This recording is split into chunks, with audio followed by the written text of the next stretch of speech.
mentioned just before how Hawk was considering that he'd sort of busted his ass. He wasn't feeling it. He was thinking, this is going to be the last one. So you're thinking, hey, I'm going to go down in the ball of flame here, in a blaze of glory. I'm going to blade. You blade too hard. You blade too fast. And yeah, you're pretty much a bloody mess. But you were just saying then that you managed to do a follow-up match with Hawk.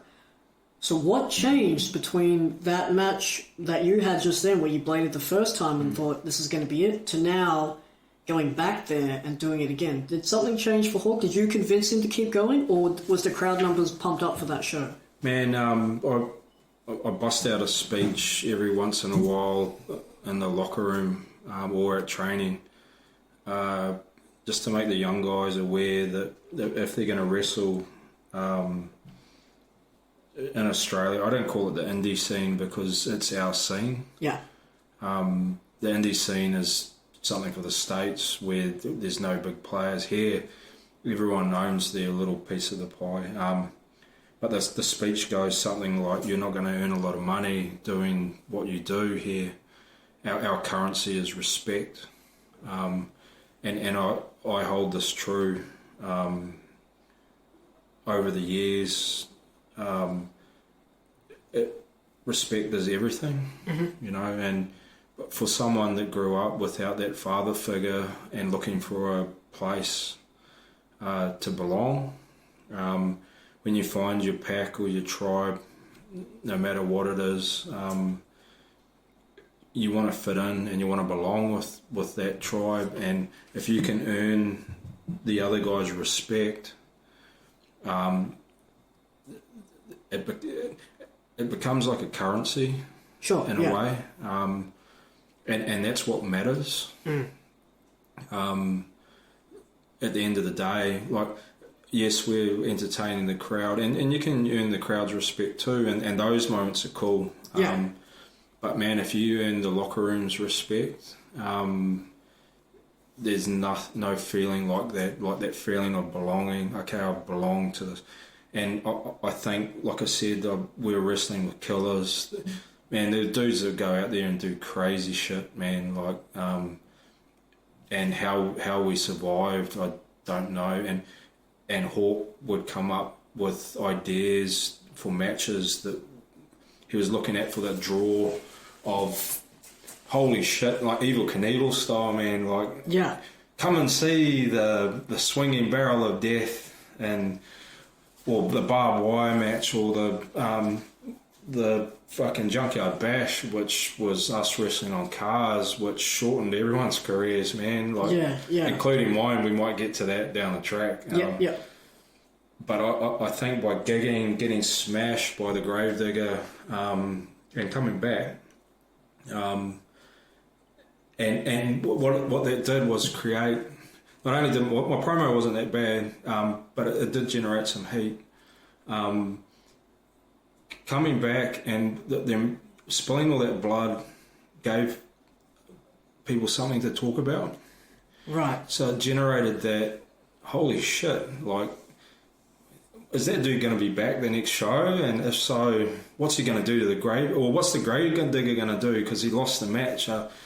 After we set him on fire, man. We set the... Yeah, I remember that coffin. Like, yeah. Not only was there gore, but we then set the, you know, and Hawk was a lot like that, as like, back then, is wow. Like, the catchphrase was, don't miss the mayhem, because you walk through the doors, you didn't know what was going to happen, and there's a sense of danger. Man, we had a classic match. Hawk struggled sometimes with people not thinking wrestling was legit, and thus we went stiff back in that day, and that was the thing. We're going to show that we're legit tough people. Like, so we had this group of smarks that sometimes were our crowd. They're called the Cell, right. Which I think they started as tape traders back then. This was the early days of the internet, so there wasn't really forums. So there was this tape trading network. Mason Childs was part of the right. Cell. Yeah. And there were other guys, and they all had their gimmicks, their own gimmicks. And and they would go on these early days of the forum and talk about the wrestling, and quite often they'd turn up to the shows and they might have been drinking, but they formed their own little tribe. Again, look, and earning respect in their tribe was about sort of catching us out or whatever. So Hawk came up with this idea that there's been some shit talked on the internet and the Smarks. He challenged the Cell to a lumberjack match, and it was Jackaroo against a guy called Big John Marshall that we had back in the day. It was a big, young, like, started at the same time as Coyote. Coyote can tell you stories about John and him. And anyway, so we had this lumberjack. It's also fans bring the weapons. Right. So the Cell brought the weapons? So the Cell brought their own weapons. Yeah. So there's a tennis racket and someone bought a dildo. Oh, of course. And anyway, me being the heel, I'm on John's side. I'm on the outside. My job was to protect the Cell. I'm like, okay, guys, the match is announced. We hadn't even spoken about it. It was just these guys jumped the barrier and they're around the ring with these weapons. What? Yeah. And my job is to protect the Cell. Like, what happens is the first time John comes out, the first time he rolls Jackaroo out, the Cell is stiff as and worried. Fucking hell. And they kick the shit out of Jackaroo. He's on the ground. They're smashing him with the weapons. Suddenly my job becomes to protect Jackaroo. And anyway, Big John saw that they'd laid into him a bit much and then took off around the ring with a big cookie sheet or something and fucking levelled all of them. Jesus. But yeah, that was like Hawk in those days. It was showing that we were legitimate, that we weren't. The Aussie style and the Queensland style in particular was different.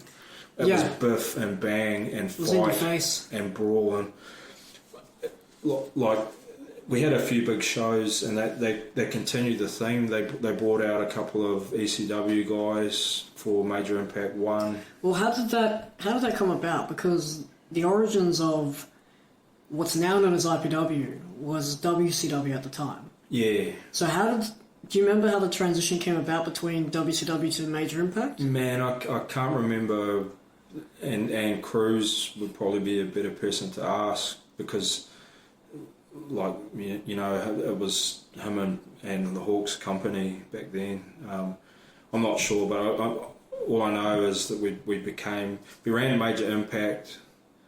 We were Major Impact Wrestling before the Major Impact event, which they ran at the Southport Sharks. And it was a big event, man. At that stage, no one had done something of that scale locally. You'd had Americans come in. You'd had guys come up from Sydney and Melbourne and run a tour through. But normally they would come in, they'd use your ring, they'd use your wrestlers, but then take all the gate. Right. And Pete was like, fuck that. Like, why would I let someone come into my area and do that? Yeah, exactly. So you had this big event. And I remember going out the back of Pete's shop, like to get the key to go and open up the gym to train. And the discussions they were having were, I'm like, holy shit, like this is going to another level. Like running through a list of the guys in the States that were available to tour and what they cost and what their riders were and all that. Like guys like Sabu, Hacksaw Jim Duggan, like it was on the list, and Pete. Hawk had a dream that if he could bring Hogan and Much over, that he could fill any stadium anywhere he ran. You know, again, he rolling the dice. So he rolled the dice. And we had this amazing show, and I think I only had a bit part on the first one. I got powerbombed through a card table. I ran job interviews for my opponent. Yeah. Because it was a big event, and you had to pass the test for me to even consider wrestling you. And it ended up the monk came out and powerbombed me through this card table. So that was my bit, and But we were amazed that we had Steve Carino and C.W. Anderson, who had been in ECW, on the show at that stage. The thing that was the coolest was they were main evented. For us, it was cool having them there, and yeah, the crowd did react, but it looked like they're on holidays a little bit. They kind of dialed it in? Yeah. BJ Blade and Cruz ran the semi-main, and they did a TLC, and they blew the fucking roof off the joint, man. Yeah. And it was one of the best. And I remember I stood next to Hawk in the crowd just going, this is fucking amazing, man. These guys just killed it. And so much so that the main event, they burnt all the oxygen for the main event. Hard act to follow, yeah. Yeah, the main should have been the semi-main. Yeah. And again, at that stage, like BJ and Cruz, in my mind, and I'd seen a lot of wrestling from down the line, they were the two best wrestlers they had in Australia. They had a very long, hot feud back and forth in that man. federation for a long time. So at this point now, you've done the first Major Impact show. It's transitioned over in name brand to Major Impact. I assume either just before or just after, considering the success of that first big show. Became MIW. Yeah. Was this around the time then when the concept of the Junkyard Bash came into play, or was it just before Major Impact? Man, I want to say that the first Junkyard Bash was about 2003, which was about the same year that Major Impact happened. Right, so Major Impact sort of transitioned, and now... Yeah. Who came up with the concept? Was it Hawk, yeah. So did he ring you up one day? Did he have a meeting and say, hey, do you know what would be really good? Let's put disused cars around the ring and use them as weapons. Was that how it originally started?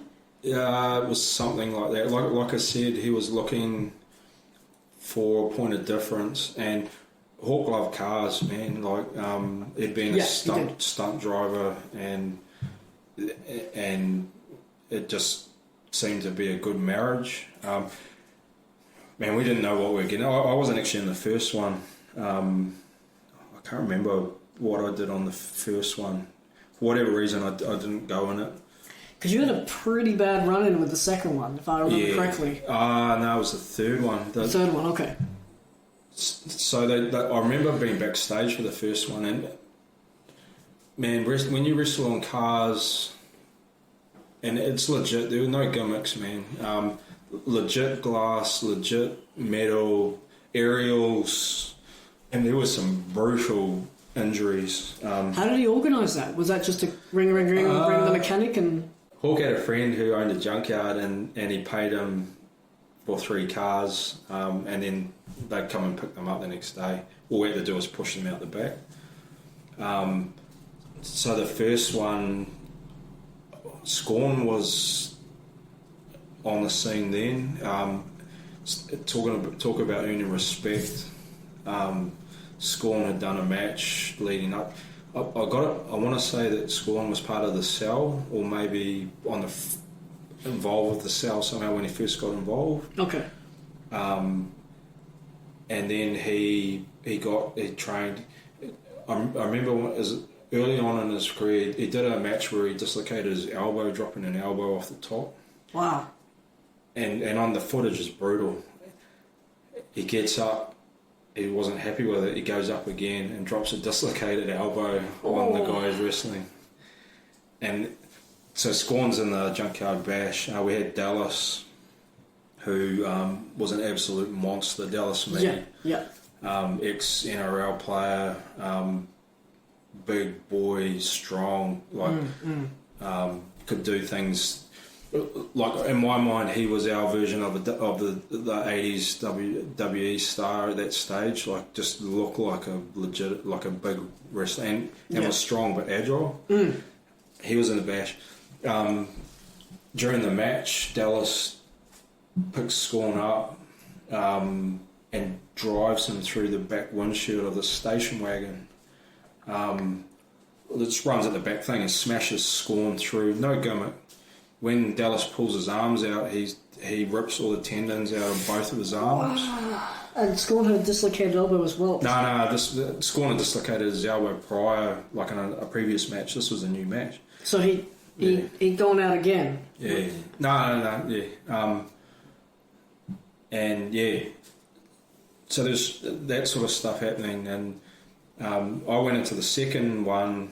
During that one, similar things, dudes just going crazy, like doing swantons onto the roofs of the car. Oh. I did a bomb through the back windscreen of a vehicle and didn't get one bit of glass in me, so that sort of grew my confidence. Yep. We keep travelling down the road. By the time we do the third one, I started to go out with the beautiful lady that's now my wife. Mm-hmm. Was one of the early. I think she had driven me to the event, and Okay. So we're doing the. This is Junkyard Bash 3. The tag titles are hanging above the ring. Everyone runs out. They bust into this giant brawl. There's a gap up the middle. I go up the gap, go straight up the ladder, and grab the belt. So I'm one half of the tag champions now, and the second half is to be decided. So I'm just pissing around the side of the ring just to annoy the crowd, and this kid goes, you've done nothing. Like, you've done nothing. Like, you know, all these people are like smashing themselves through the windows and shit like that. So I grab a chair and I start smashing the windows in this car and going, I've done nothing. Well, look at this.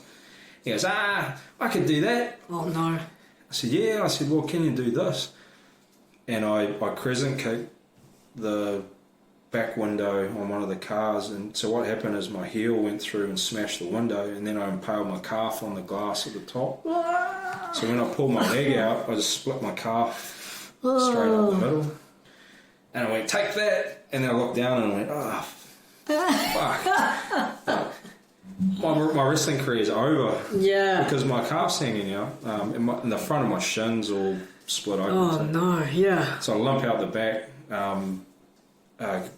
My wife, now my wife, but my girlfriend at the time, comes out the back, straight to the hospital. I'm pissing blood all over her car, and as we're driving out of the car park, Cruz had gone on to get the other bell in the middle of this, and he's calling me out. Were you tag partners? No, yeah. So I'd won in that Junkyard Bash. I ran out and grabbed the first title. So I'm one half of the tag team.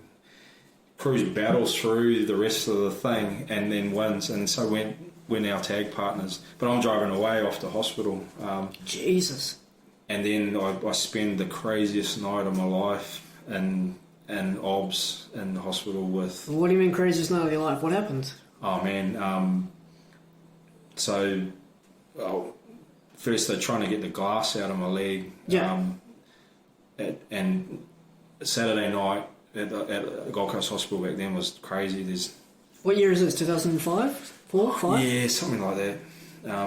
Because you said this is Junkyard Bash 3. 3. Okay. Yeah.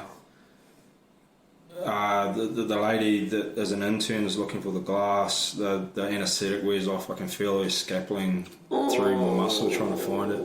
I'm like, excuse me. Yeah, I've got a high pain threshold, man. But Yeah, you do. Yeah. And the dude just goes, give it 20 minutes. If you can't find anything, we'll put him in OBS and we'll look again in the morning. Very casual. So I go into OBS. I'm wearing like a dress shirt and my wrestling tights, and I'm lying there, and I hear this dude get brought in who was a bikie that had been arrested in surfers and maced. And in the OBS section, there's a secure cell. So he gets put in the secure cell. Right. But can see through the crack in the door and is threatening people and. Oh, classy. Yeah. Yeah. And then it just rolls on through there. Like there was a prostitute. What? Who had, it wasn't OBS because she like almost OD'd. There's another dude. And just all the shit went down. I mean, I wrote a blog about it once when I was doing blogs. You read it, it's pretty interesting. Oh, don't know, sellers. No, it's right here, man. I want the audio version. Yeah. So just a crazy night. The dude ended up. they rushed him and jabbed him, put him to sleep because he was playing up. He was threatening to get the other dudes down to bust them out, and this lady who was the prostitute was going to help him. I heard them making a secret phone call. Jeez. Yeah. Did they ever interact with you while you're there getting glass picked out? What did they say to you? She offered to take me to the bathroom. I'm assuming to help get the glass out, right? Yeah, I was sitting. I only had a 10 in my wallet, so no. What, the 10 didn't pay for glass? Yeah. Here's one, there's a dude opposite me. So I ended up just pulling the curtain around, especially when the girlfriend at the time, who's my wife now, she turned up, started copping abuse. From them? From the dude, yeah. So we ended up pulling the curtain around and just ignored it. The dude opposite me had broken both his arms in a motorbike accident. So he's sitting there with both arms in casts, and this lady who's the prosy walks over and she goes, "What have you?" And like she's going through each of us. "What have you done? What have you done?" She looks at the guy with the 2 broken arms and goes, "Well, you're fucked, aren't you?" And he goes, Wow. yeah, good one. And she goes, "You couldn't scratch your own balls." He's got 2 broken arms. He goes, yeah, good one. You couldn't wipe your own ass. Oh, wow. And he goes, yeah, probably not. And he goes, yeah, I guess I'd have to use my feet to masturbate. And she goes, "Don't make a joke of that, darling. I've got a client that pays me to do that." Oh. And I'm like, what? Wow. Yeah. So that night happened, and there's been a few nights where I've ended up in the hospital, but that was back in the day, man. When you back then, I had no regard for myself. Again, we were testing one another. But that happens with younger guys. Like you've probably seen it now, being a guy of 20 years. You see those guys out there, 2-3 years experience, go, "Oh, I'm gonna light this shit on fire and jump through it." I mean, it's no different from the coffin, but sometimes they just do really dangerous stunts. We saw a lot of young guys come through, especially around the time ECW was big, and just wreck themselves, and in 2 months they're gone. Yeah. And they've got like a permanent concussion, or they've fucked their back, and they're 20. I managed to get some longevity because I smartened up. Back in those days, man, I wouldn't say I'm a psychopath, but deep inside me, I can go numb when I need to, and there's something in there where I just have no regard for myself. Yeah. Take me out and kill me, and it's a test, You told me once that you used to call it diving on the grenade. Diving on the grenade, yeah. Yeah, I always remember that. Yeah. Every show you got to have someone that does that though. Yeah. And we used to share it around back in those days. Someone had to go and get killed or kill themselves because you want people talking about the show. Absolutely. But you can't have the same guy doing it every night because they won't last. Some guys could, but they end up fucked up. How long were you sidelined then when you took that injury? Man, as soon as the stitches healed, I was back into it. How long was that?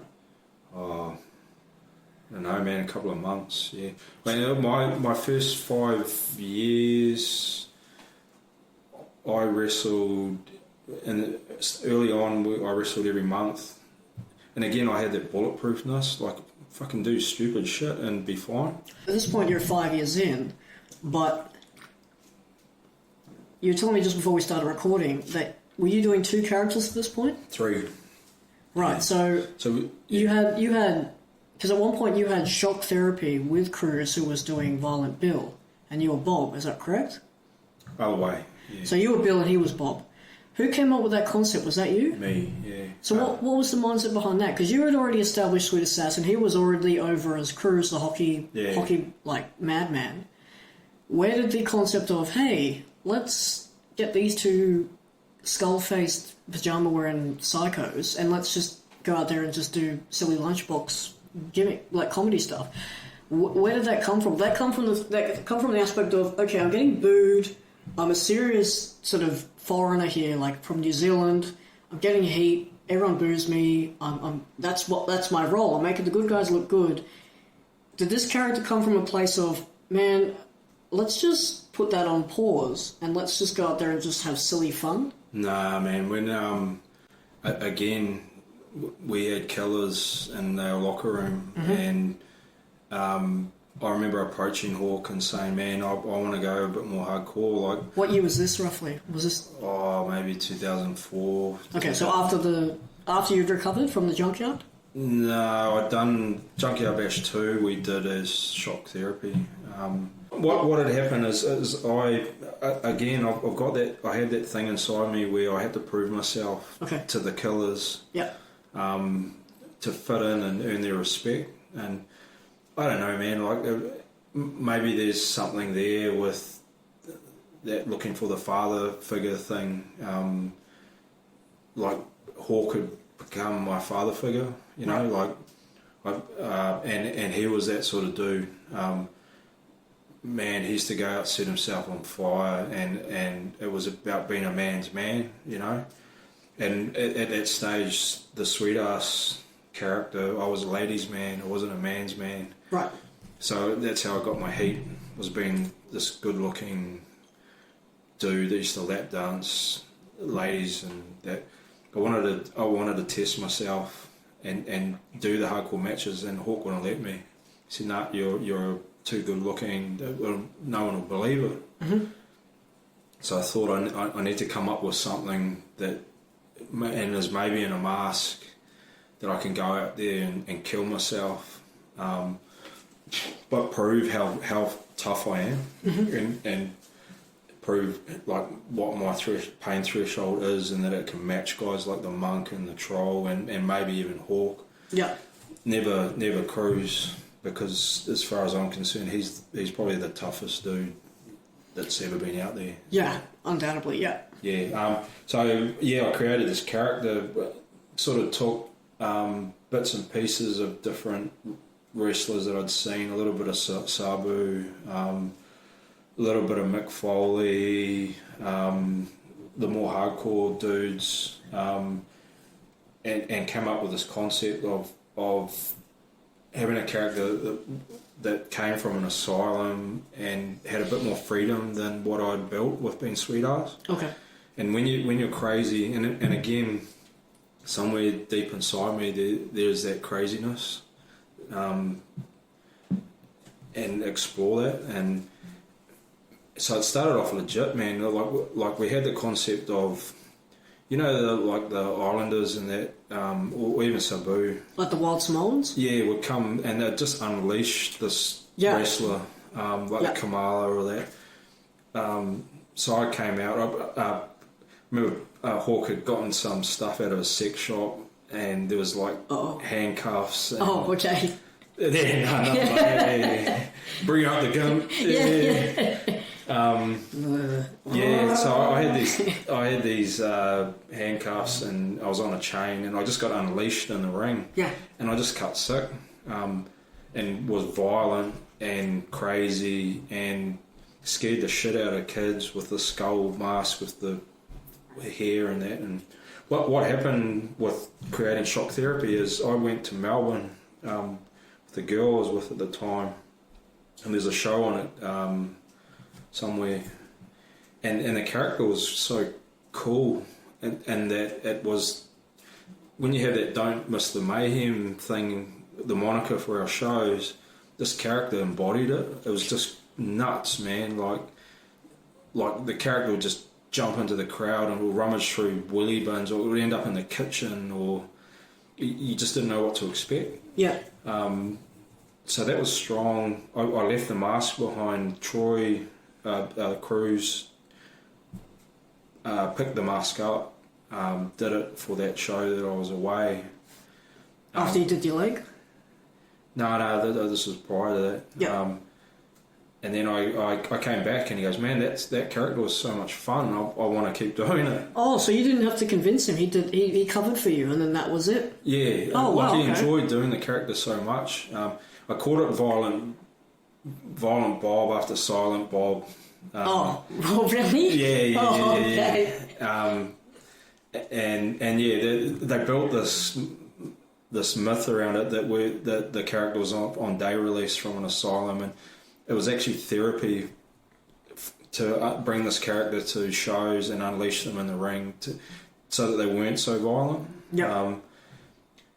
And then Cruz enjoyed it so much he wanted to do it, and I said, man, I've got another mask. Why don't I create a brother for that character that's even stupider? So you'll be the smart one, and I'll be the stupid one. But my favourite tag teams back in the day were, man, we could do a whole other podcast on Bill and Bob. Yeah. But my favourite tag teams were the Heart Foundation, Power and Glory, like teams where they had an anchor and a technician. Like a big dude that was a platform for doing cool moves, and then the lighter guy that did the technical shit. And we sort of had that. I was a bigger dude than Cruz. And grew bigger. Yeah. Yeah, and that's how we ran with it, man. And we ended up, because we had unleashed our characters, like we could do anything we wanted, and we did. I know. I had the pleasure of experiencing. What was it? 2005. 3 years later, I had the pleasure of experiencing whatever they wanted to do, mate. And ring. We generally curtain jerked, and we would warm the crowd up like you wouldn't believe. Yeah. But we did some stupid shit, but it was so much fun. And the weirdest thing, and you'd have to ask Cruz or Troy how he feels, but when you put that mask on and you get through the curtain, something else happens, man. Like there's something. Whereas Sweet Ass is more me in a way. Like, it's yourself volumized to 11. Yeah. Bill and Bob. It's something like a divine intervention, or you know what? I totally get it, because the Flashman character in the Origins, as soon as I put that jumper on, that was it. That was 211. And when I used to have the old Kevin Rudolph Let It Rock, bear with me, it was 2008. Kevin Rudolph was cool back then. Yeah. But when that song started, that was like turning the treble to the bass up, and I was like, jumpers on, all right, here we go. And I would cut it, because and I'd go out, so it's like, now. Yeah. So as soon as that hit 11, it's like, dude, go. Yeah. But I totally get it when Cruz gave me his mantle and gave me that gimmick of Mini Cruz, and I went from being me, spiky hair, red jacket, hello gang, let's go pal, and put on that and could only see out of 2 tiny mesh holes in my mask. I was like, yeah, there's something... Your actions have to speak louder than your words. Yeah, and I guess I kind of had a cheat code, because I just impersonated him. And I'd been exposed to what he was doing not only prior to being part of IPW, but now working alongside him. And I could sort of, sponge brain absorb what he was doing in the ring, so that when he took a leave of absence, I would go out there. I'm on the drug. And I'd come out slapping my chest like he'd do, and I would copy him, basically impersonate his entrance, which at that time was, I'm going to rip everyone's dicks off. And there's like women in the crowd, but I would tell everyone, I'm going to rip your dicks off. And I'd get in the ring and cut my throat, and, I would just envision what he was doing. But it was totally different. It was like, okay, I've got this space here to work with. I've got 3 inches worth of vision, and everything else is, I'm starting to heat up. Like it was, you're in the ring for 30 seconds of the lights, the sound, the bell, the action. It's a totally different concept to try and brace with. But the difficult thing with, and I'm sure you has experienced as well, is that the first time you do a second character, correct me if I'm wrong, is that you're trying to make it as different to your first one as possible.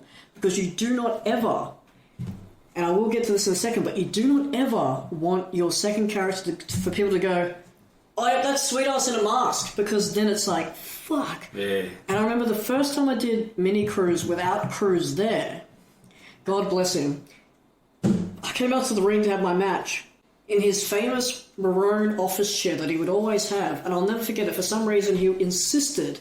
This is during the sweatshop days. He always insisted on having a live microphone so he could, like, I don't know, just butt in on commentary. I don't know why it was there, but we had commentators upstairs. But yeah, it was me. And he wanted to chime in, and I remember you saying, "What the hell, Crew shrunk," and then Hawk kind of ruined it a little bit the first day I did it, because you said, "What the hell? When did Crew shrink? This is ridiculous." And then Hawk just goes, "That guy looks like Flash."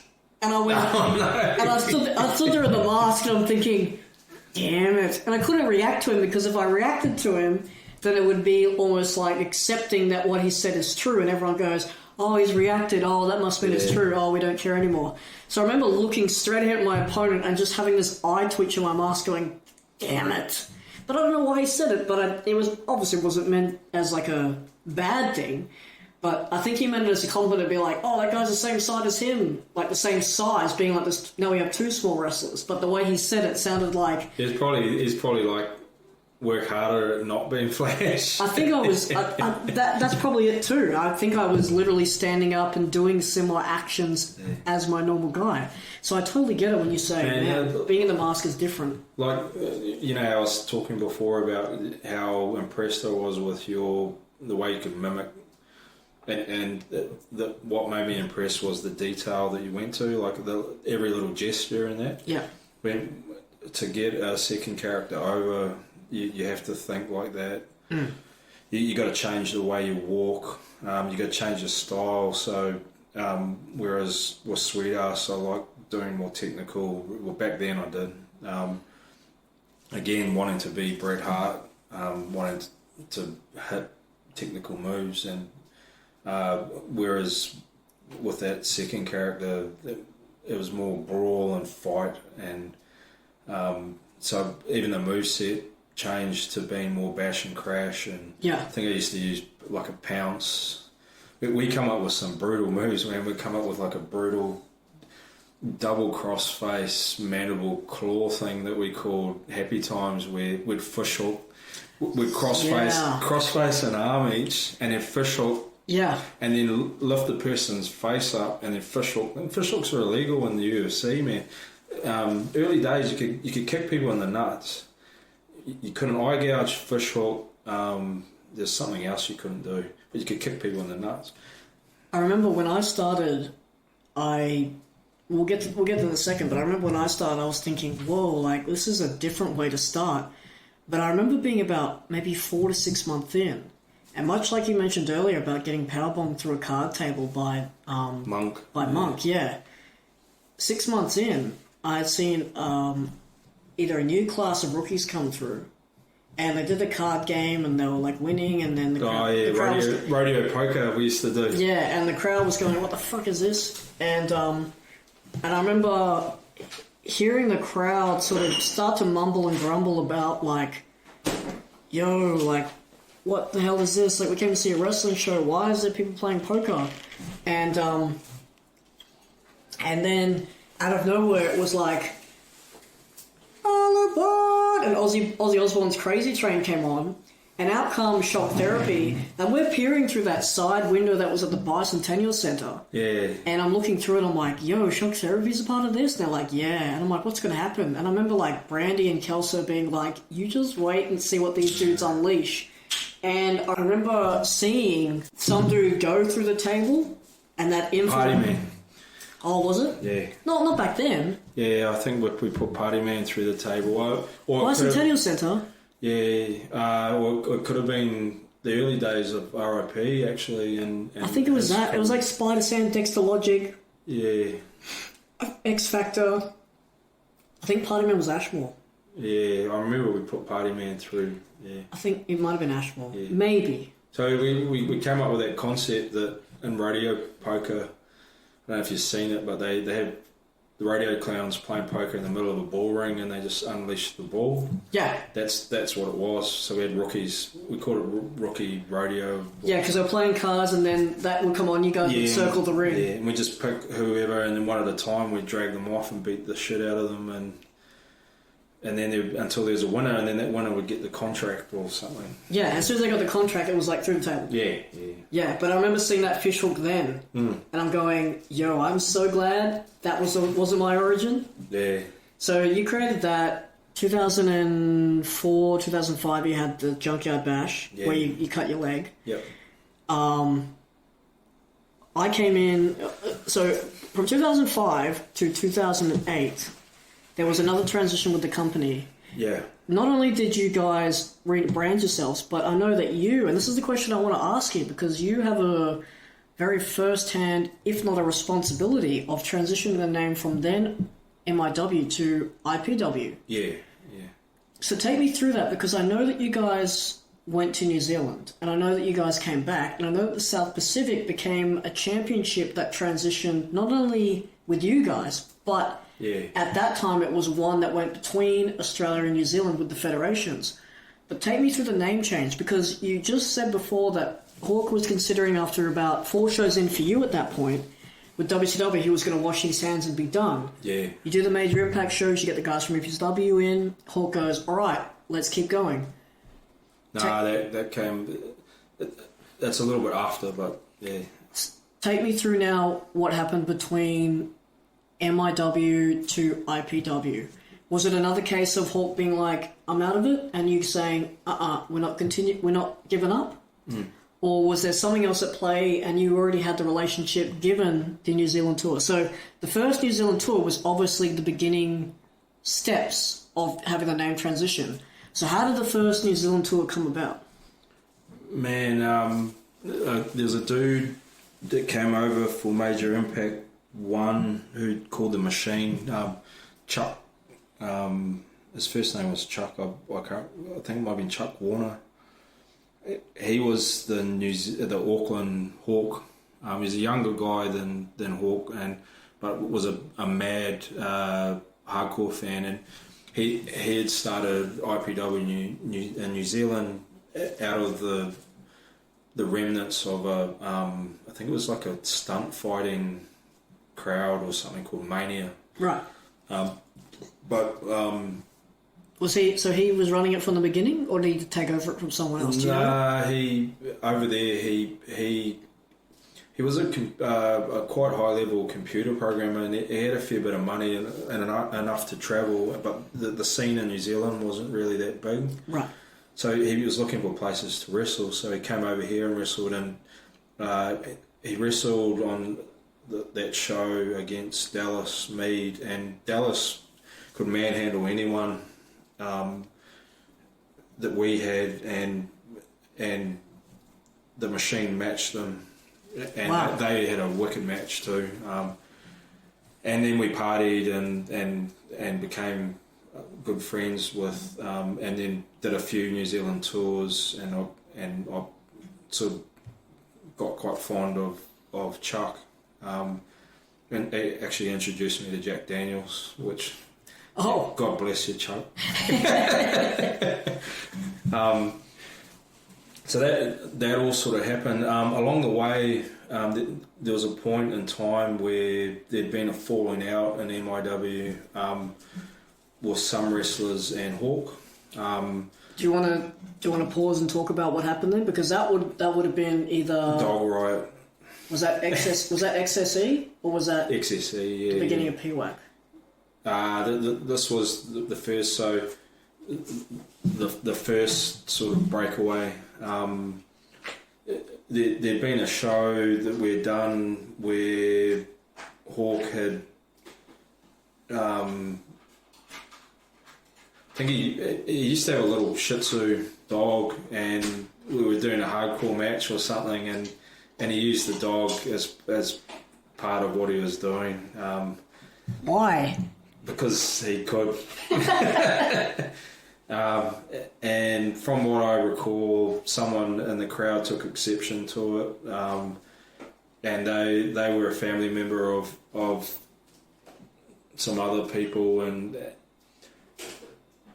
a little bit of a feud occurred.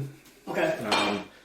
And that feud snowballed, and eventually a few of the guys left.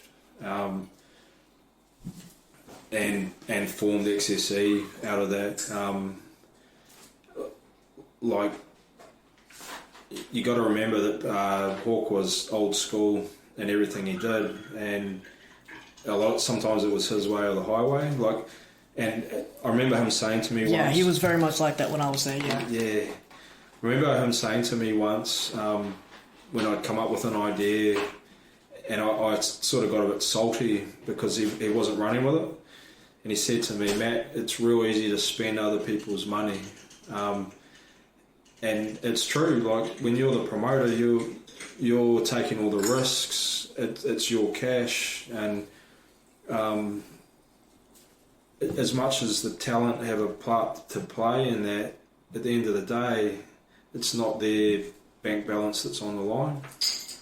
Yeah. So Hawk was real protective of his business, and there were some dudes that wanted to take things in another direction. So stemming from that little bit of a feud that kicked up and that snowballed, a lot of guys jumped ship and formed XSE. Right. Which wasn't too bad. Like I got the feeling Hawk was a bit hurt with some of the guys that jumped. Yeah. But we kept going. PWAQ was different. So when was PWAQ? Was that 2006, 2007? 5, I think. I want to say 2005. Right, okay. So not long after? Yeah. What had happened is a couple of the guys, it sort of started with Mason. Mason was always a big fan of the indie scene, as were a lot of the guys in the cell and that. Like they love their indie wrestling, they love their Japanese wrestling. Whereas myself and a few of the other guys were more WWE marks. Like that was our style, appealing to the masses. We didn't want to be indie wrestlers. Mm-hmm. But Mace had started to sort of stretch his wings a bit on the local scene, and was going down to Sydney a bit, and he loved his Japanese wrestling. Even when he was with us, like it became part of his gimmick. And I think he'd done enough travelling and talking to the guys that were running their own promotions down the line, and it sort of formed those bonds where he felt he could go out and create his own fed that had more of that indie sort of culture, you know? Yeah, and style of wrestling and that. And so, yeah, one day, I remember the day, we were at the gym and Mace turned up, and I think either him or Coyote were the champions, and they were both there. They handed the belts in and wished Pete all the best and left. And it's the only time, apart from tears of joy, that I've ever seen Pete almost burst into tears. So was it out of nowhere? Yeah, and he just turned to me. It was just me and him, left in the gym, and he just turned to me and with like tears in his eyes almost, and said, "Well, that's that then. We're done." And I don't think. I think it was that second time that the guys had jumped ship that he felt betrayed a little bit. Yeah. But also knowing that the guys that jumped to PWAQ, a fair bit of training money had gone out the door, and as far as keeping that version of the sweatshop going, I was also there the day that the landlord came in and said to Pete that he was evicting us from that original sweatshop in Ashmore. So I went home, and it was different to the time where I bladed, where I had a few more years under my belt, and a bit more invested in wanting to make it work. Mm-hmm.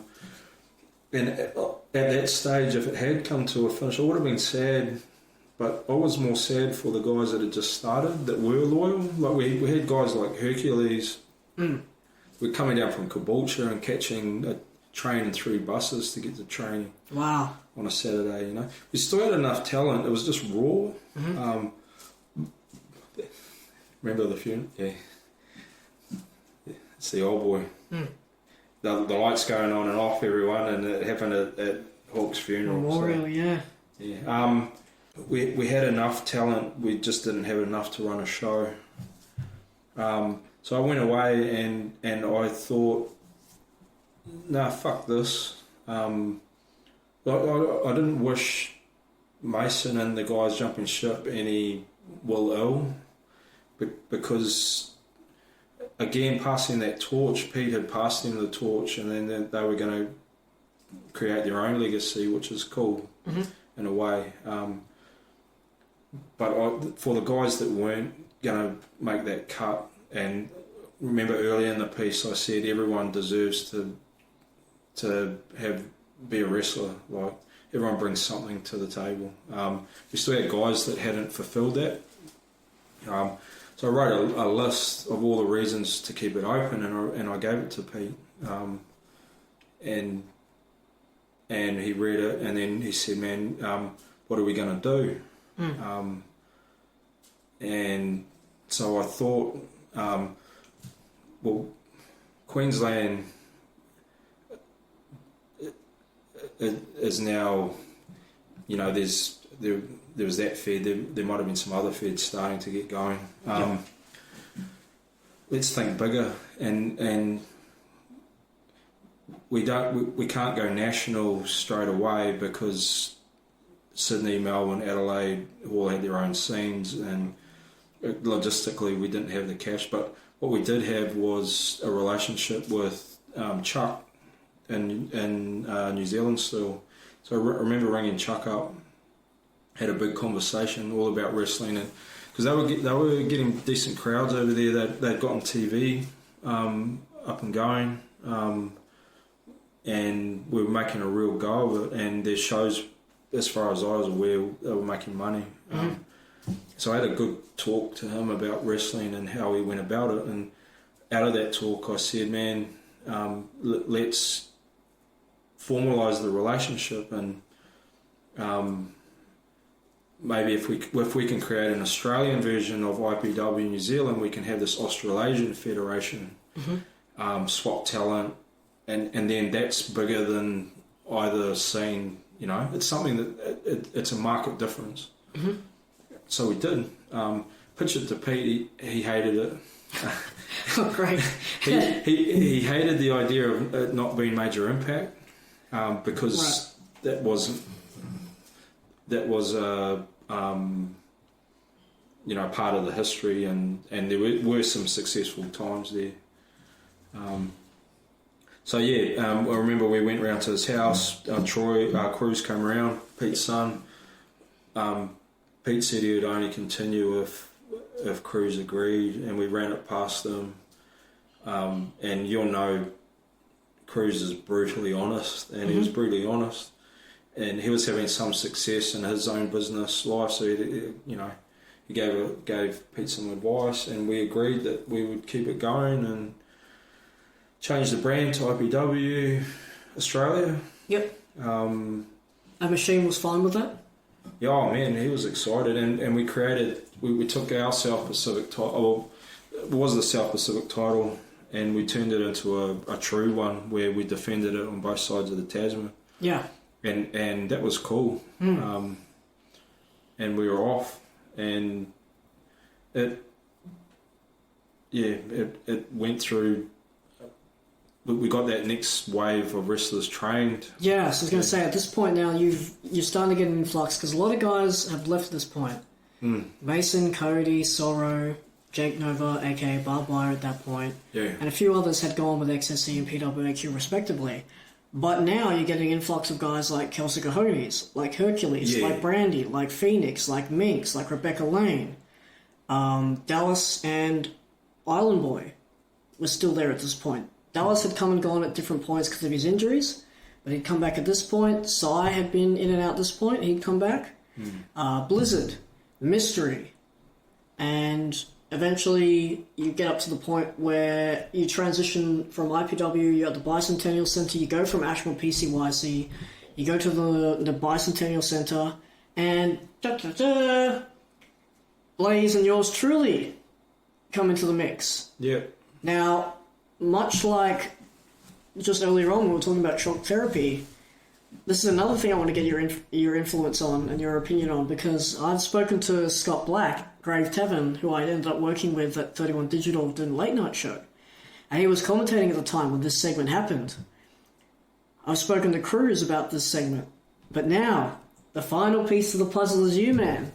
This segment where I got pulled up by you guys to come in there and do that comedy segment.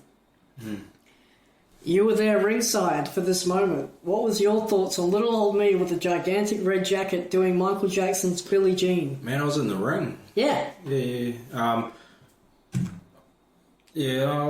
man, I thought that was cool. I do remember. To me, you look like fucking Kenny from South Park, man.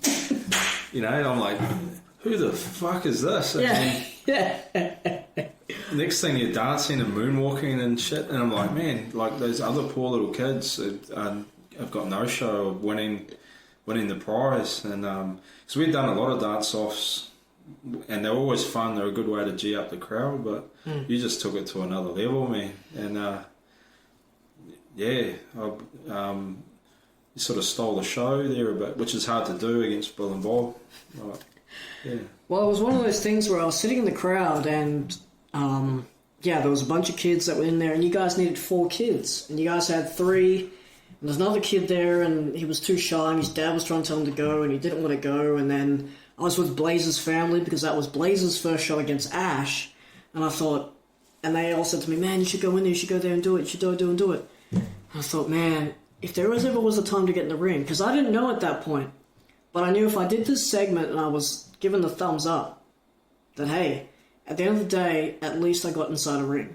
Yeah, much like myself, man. Yeah. Kickboxing. And I thought it was going to be one of those Hollywood moments where time was going to slow down, hear the heartbeat, and it's going to be like a slow motion and there's cameras going off, and here I come to the ring.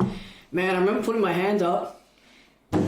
Y'all, Bill and Bob didn't even see my little hand flailing around. You know how hard it is to see in those masks? Oh, it was so awkward. I'm there like, I'm over here. Yeah. And I got up on the chair. Finally, one of you guys saw me. I got in there. And a lot of things happened that day. Scott recognized me. Cruz gave me the jersey. Ended up spinning off a couple of years later doing mini cruise. Ended up spinning off a couple of years later doing a late night show. And lo and behold, at that point, I had no idea. But hey, I got to share my first wrestling moment with you. Yeah. And now we're getting up to the point where we started at the beginning of this podcast, where I got given that blue cowboy hat. Thank you. And we had the Blaze and Fury segments there. Yep. We got to share a lot of IPW moments there. One moment I do want to bring up with you is, I mentioned this on my second episode of this podcast, where there was a situation that came about, and you know as much as I know that Hawk would like to be very spontaneous. He would like to do things on the fly, whether or not you were there. Because at that point in IPW, when I first joined, there was a committee where it was you, Ash, Jackaroo, Cruz, and Pete, the 5 of you guys. You'd sit in there and you'd discuss each monthly show. We had transitioned at that point from doing the Bicentennial Centre to working shows at the Sweatshop, which were weekly. And I think a lot of the time it was just you and Pete working out those weekly shows. One show you were away. I think you had a work function or a birthday or something was going on. I definitely know it wasn't an engagement party. I definitely know it wasn't your wedding, because I had the luxury and the absolute privilege of being there for that. But something that Pete had come to me. He called me over earlier that show and he said, we're building to Wild and Reckless. It was the early stages of 2010. And the champion at the time was having a program with Cruz. And he was doing a program, it was about 3 or 4 weeks, and Cruz just couldn't get the job done. The champ kept retaining. And the reason why was that originally he was going to lose it at Wild and Reckless. He was going to have this string of wins, and then at the big blow-off match, hey, Cruz is going to take it. That's not what happened. What ended up happening is that Hawk came to me and said, I want to change the ending of the match. And I said, okay, well, what have you got? And he showed me the card, and I don't know whether it was one that you generated or one that he had altered, but the main event was the champion versus me as Flashman versus Mini Cruz in a triple threat. And I went, how are you going to do this? And he said, oh, one of the younger guys can put on the Mini Cruz gimmick, and, you know, you want to make people believe that it's not you, so let's do it this way. And I went, okay. I said, so what are you thinking? He had said, well, I don't want the champ to win. And I said, okay, what do you want? And he said, well, I was thinking that Mini Cruz should win. And knowing that I pretty much had both characters on the line in this match, I said, Pete, I'm very concerned that I'm going to upset Troy with this. Now, knowing Troy as I know him now, he wouldn't have given a shit. Troy was like, good on you, mate, whatever. But back then, the character was very new. I'm talking maybe like 2 or 3 months in. And I thought the last thing that would be very disrespectful was him going off a run of matches to me then go, oh, because you lost 2 or 3 weeks in a row, oh, I've got it now. And he'd be like, well, that's not why I gave you this. Not that he would do that, but that's how I was thinking. Yeah. And I said, oh, Hulk, I don't know about this. And he said, well, what else do we do? And I said, well, I'm not ready for it as my character, and I don't want to do the Muse thing because I think it would upset Cruz. I said, just keep it on him, or we'll come up with something that gets it back on him. And he goes, all right, I'll think about it. And I went, okay. And I'm thinking, well, hopefully I've convinced him to not change it. But as you know firsthand, it's very hard to convince Hawk to not keep with his original plan. If he's sold on something, man, by God, he'll keep at it no matter what you say. You could tell Hawk, hey man, there's a bomb outside the venue, 2 hours, I'm pretty sure we should pull the show. All right, the show goes for an hour and a half. We got an hour and a half to pack up and get out of here. Like, he'll always find a way. So I thought, all right, cool.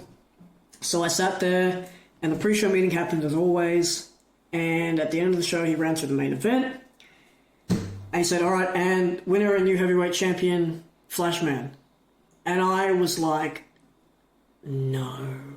And I felt all these daggers and all these eyes on me. A few of the guys, like Mystery and a few of the younger guys like that, they're all like, hey, hey.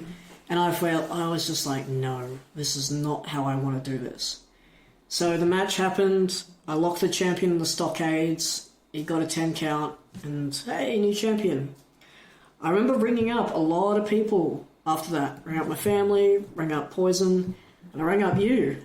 And I still remember to this day, I rang you up and I said, hey Matt, something's happened at the show. And you went, oh no, what's he done? What's happened? Did someone get hurt? And I said, no, Pete changed the main.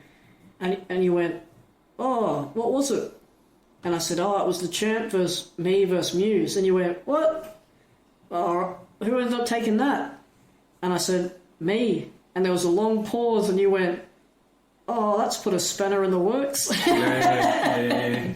And I went, and you went, oh no, congrats man, but yeah, I just wish it was under better circumstances. And I went, oh, and I always remember that because I think it was that first time where I got that actual feedback of, hey man, it's not you, it's more the case of, why did that change? I'm happy for you, but why did that have to change? But I remember taking that on board, being like, oh, of all people, Matt's not happy for me? Oh, okay. And then, yeah, we got back to the show the week after, I think it was, and Hawk had said, all right, you locked him in the stockade, you can't win on a count out. And I'm like, oh, thank God it was a count out, because if it was a pinfall, that'd be hard to explain. I probably came up with the way to explain it. Yeah.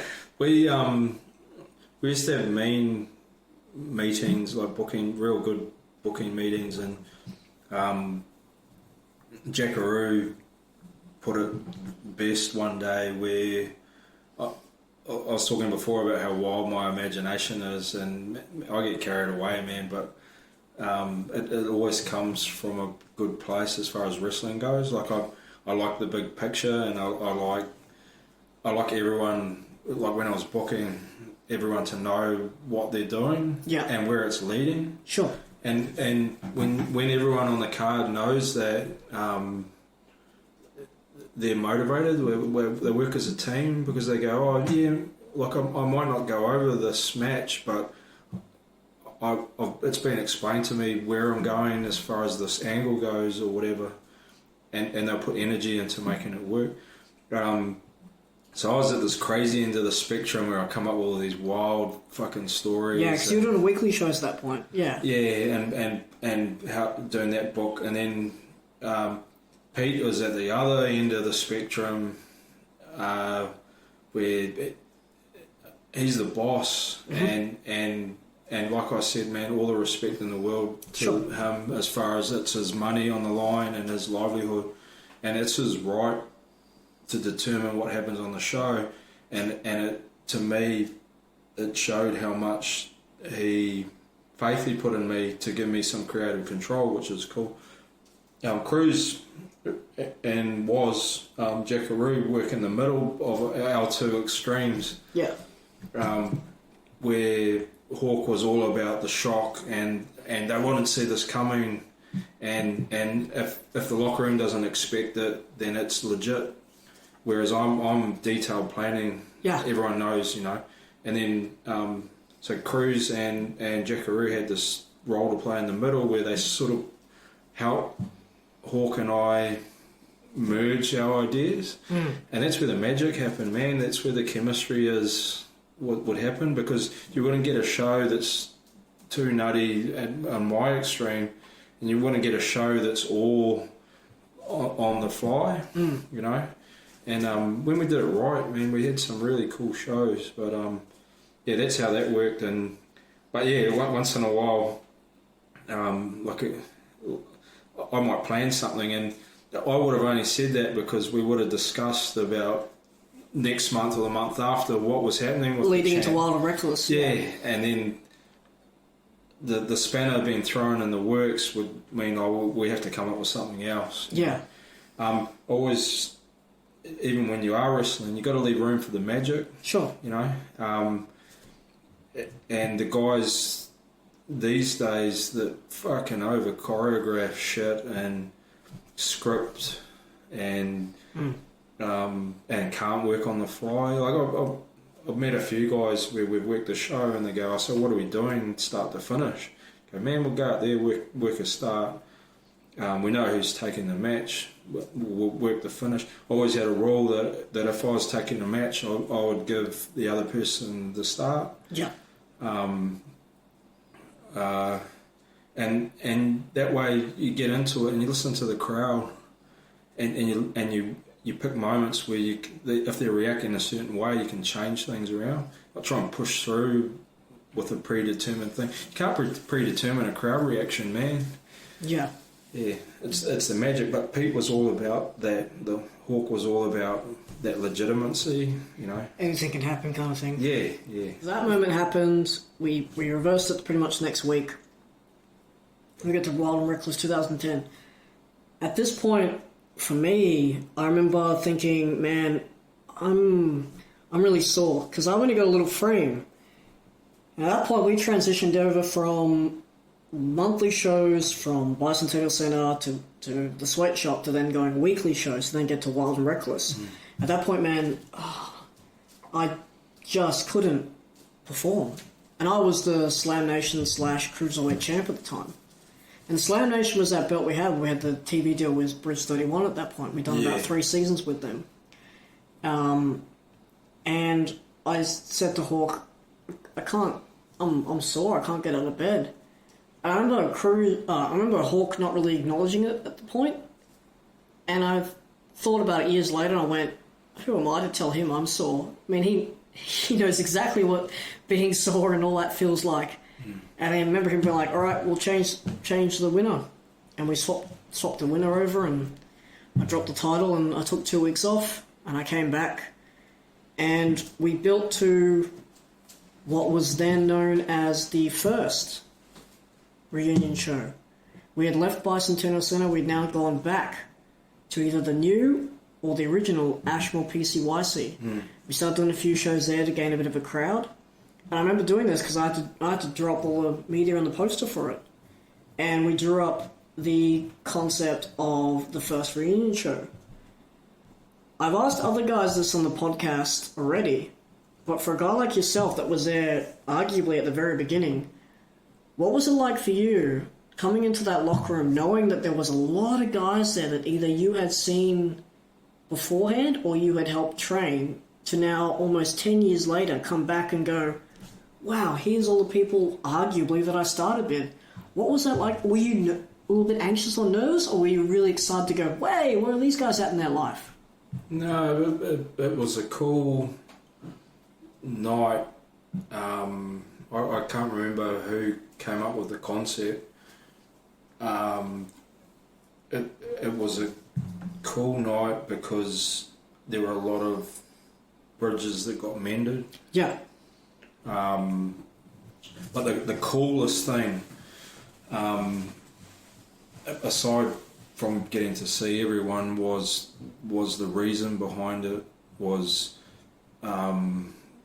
we had been going for a number of years.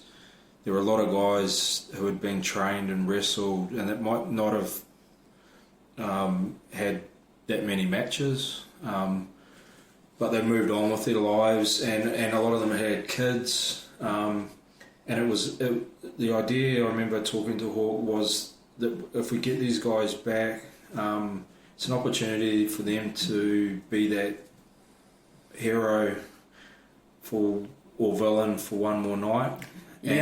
And to show, like, we had guys that had been telling their kids, hey man, I used to be a pro wrestler, and they weren't believed.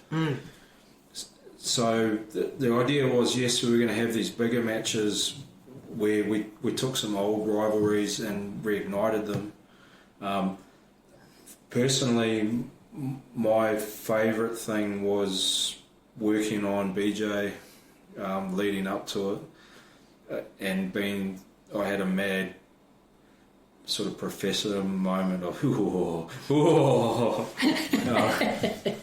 ringing Benny, because man, again, I marked out big time for him against Troy back in the day. Against him and Cruz, man, some of their matches were some of the best I've ever seen. Yeah.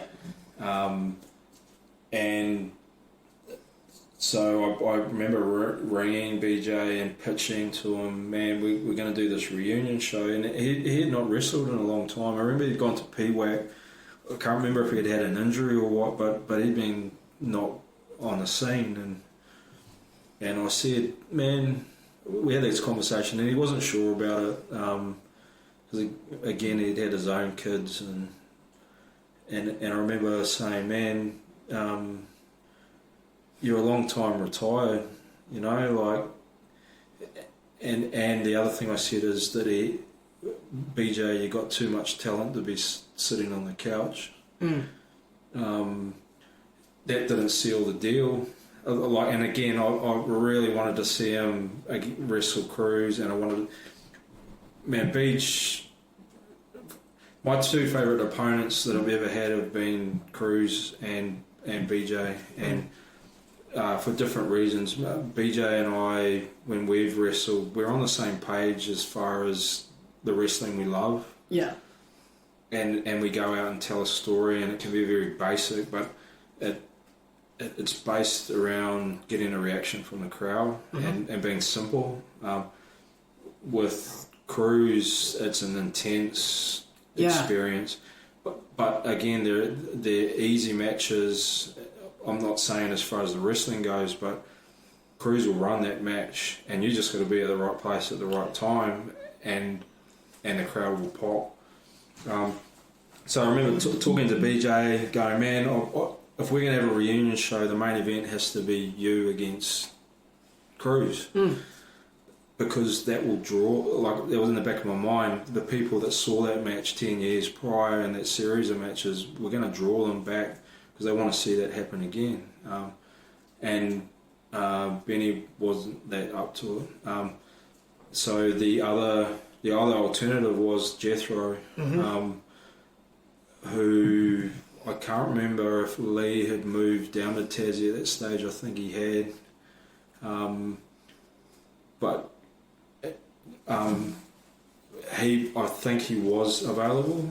And when he became involved, him and BJ are best mates, and and BJ wanted to become involved, so it ended up being a triple threat, which was still real cool and an awesome match to watch. Yeah, it was. But the overriding thing, so we got the guys that can show their friends and family, hey, I was a wrestler, this is what I do, what I used to do, getting that recognition and respect. We got the possibility of those guys coming back together and doing the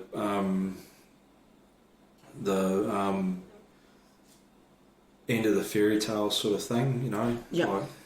Like, but the biggest thing was mending those bridges, and so we'd had Jethro back in the day had a falling out with Hawk.